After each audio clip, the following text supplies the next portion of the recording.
Hello, this is Julian with Coffee Reviews, and today we'll be reviewing the Juan Pena wash processed Ecuador from Botz Coffee. And there's the bag right there. And Botz, based out of Whiting, Indiana. And their coffee roaster has appeared on this channel multiple times before, including our recent review of the Finca Catalunya, a wash processed Colombian coffee. And in that review, I made reference to another coffee from Botz that we would be reviewing, and that is this one right here.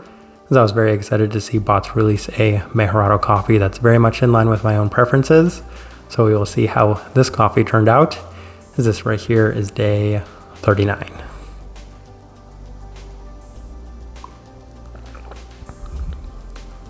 And we did push the recipe on this one a little bit at a 16:1 water to coffee ratio, brewed at 99 degrees Celsius, about 210 degrees Fahrenheit. And I actually like this one best through the Chemex, which indicates a more medium grind roast profile for this coffee. So as I've alluded to in our previous Botz reviews, they do remind me of lighter coffees that we've had from American coffee roasters in the late 2010s, which is to say that this is on the lighter side of that medium light in terms of the roast profile. With all that out of the way, let's go ahead and start discussing this coffee. Day 14, first impression, and we did opt for the V60, and interestingly, this is the most subdued experience I had ever had from any of Botz's coffees on the first try, as it was not quite as bright as some of their other coffees, with a little bit more of the citrus coming through on the cool down and finish. Plenty of the Mejorado-like candied sweetness in the listed caramel apple that felt pretty apt within this one. The complementary and slight tart brightness as well left a very positive first impression, and I think I was just mostly taken aback given just how intense the other experiences we had had from their coffees were. Continue on to day 17 as we opted for the Chemex, and it was not quite as good as the first impression, as this one felt somehow even more subdued relative to that first try. A bit more of a generic feel to it, as there's notably less sweetness and a little bit more of a generic and standard citric component to it. A bit of brightness is also present in line once again with the listed caramel apple, as there's a little bit more of the apple tart brightness to it. Still solid, if maybe not necessarily to the extent we were hoping for. Continue on to day 20 as we opted for the April Brewer, and this is the best balance the cup has been up to this point, with a bit more of the tart forward aspects in the cup, reminiscent of the listed berry note that they had on here. I think it's something along the lines of like a blackberry gelato, which I could see, but also a fair bit of the green apple brightness. It is on the sweeter side of things, as it continues to offer the very strong brown candied sweetness that opens up much more in the finish, so this was a better day. We continue on to day 23 as we opted for the V60 with a bit more fine of a grind and an increase in temperatures, and this was not quite as good as some of the previous days, as this was coming out slightly hollow with more of the generic citric tone to it. It still has the lingering brown candy sweetness and a slight bit of brightness to it, but for the most part was not enjoying this one as much as some of the earlier days. And then day 26, when everything kind of changed, we opted for the Chemex with the same adjustments, and this was surprising at just how much better this coffee was with this adjustment. The Mejorado brown candy sweetness is by far the highest it's been, with a complementary tart brightness. The coffee is extremely straightforward with this adjustment, as the definition of the listed caramel aspect continues to improve. This was a very great day, as the sweetness and intensity of this one just seemed to shoot through the roof. Continue on to day 29 as we went with the V60 and our standard recipe, and I definitely felt like there was a preference towards the Chemex with this one, as it continued to offer a lot of the sweetness, as I felt that this coffee in general was just opening up in terms of the sweetness. There's a slight maple sense to it, with plenty of the bright tart aspects yet again. It's a pretty good day all around. I don't have any grievances with this day. But on day 32, we went back to the Chemex with the same adjustments, and I was just really surprised at how day and night the coffee was with these adjustments that we had made, as the sweetness in the caramelized sense is very high yet again. Plenty of fruit depth, as there's a lively berry, a bright tartness, as well as some subtle yet pronounced stone fruits, including a bit of peach, which was really, really nice. I was just experiencing so much more from the Chemex with the adjustments, and this was another indication of that. Day 35 through the Chemex with one more time, and continues to offer great sweetness and intensity with a bit of tartness and citrus. I honestly just ran out of space, otherwise I would have written some more notes on that, but that kind of transitions us on over to our tasting wheel. So we'll go ahead and see what we're getting. And we have one level 5, and that is the sweetness level 5 So there you go again, the Mejorado-like sweetness of these coffees, scoring level 5 for a wash-processed Ecuadorian coffee, as this one once again was a very, very sweet coffee. Even by Mejorado standards, I do have to say that this one, when at its best, was extremely sweet. So credit to Botz on that, as I really enjoyed the intense level of sweetness that was present within this one, especially given that it wasn't overbearing in any sense. Let's go to the rest of the tasting wheel. So cleanliness level 4.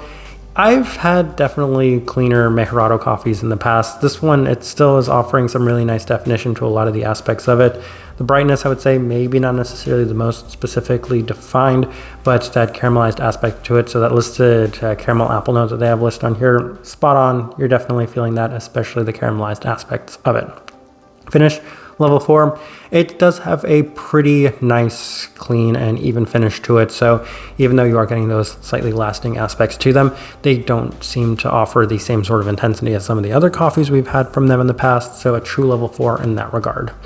Acidity, level 4. Honestly, this is probably the biggest surprise of this coffee because I did not expect to get this much brightness out of it.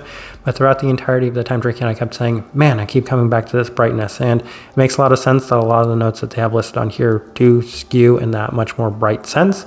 So I could definitely see a lot of those things with that aspect specifically. Let's move on. Berry fruit, level 4.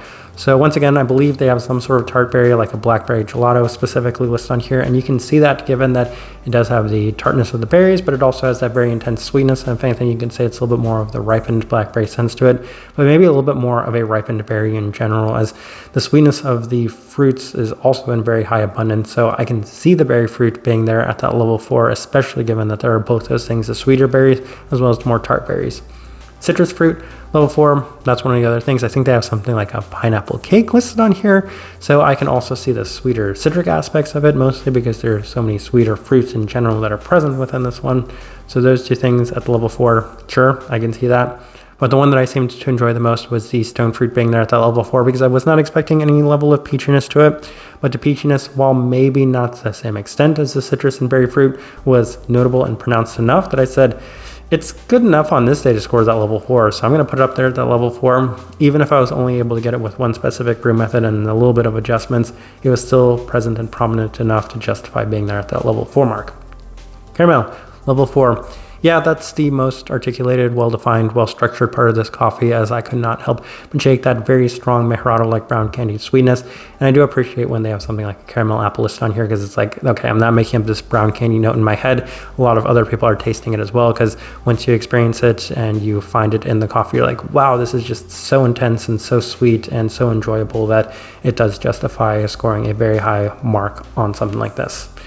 And then we have a couple of level 3s. We'll start with the florality level 3. And I think that that's specifically, again, alluding to that kind of floral honey-like sweetness, because I keep mentioning this. Some people like to reference that very strong Mejorado brown candy sweetness to being a little bit more in line with like a sweeter honey, which I can see, and that's where I decided to chart this one. But I do have to say, for me, at least with this coffee specifically, it definitely skews a lot more on that caramelized aspect. Body, level 3. A little bit more medium bodied, and that's been a little bit of a theme with the Mejorado coffees, is that they'll either score a 2 or a 3, and they're somewhere in between. And oftentimes when I find them to have just a little bit more body than some of the other Mejorado coffees, I'll push them up to that 3, and that's the case with this one, as it did just seem to have a little bit of structure. And I think it's a huge surprise given that this tasting wheel was made with the Chemex, so on paper and in theory you'd expect it to have a little less body, but I feel like it was just a little bit more heavier body than some of the other Mejorado coffees. But that's honestly it for this tasting wheel. As I'm looking at it, I do think it's a pretty good representation of what I was getting from this coffee. All right, so my overall thoughts and impressions of this coffee. This is the main reason that Botz did score as high in the tier list as they did, and why honestly I could have gone either way between the great and the good category, but this is the coffee that was lingering in my mind because I said they did a very good job of this Juan Pena. It's very sweet, and it's offering exactly what I'm looking for from one of these Mejorado coffees yet again.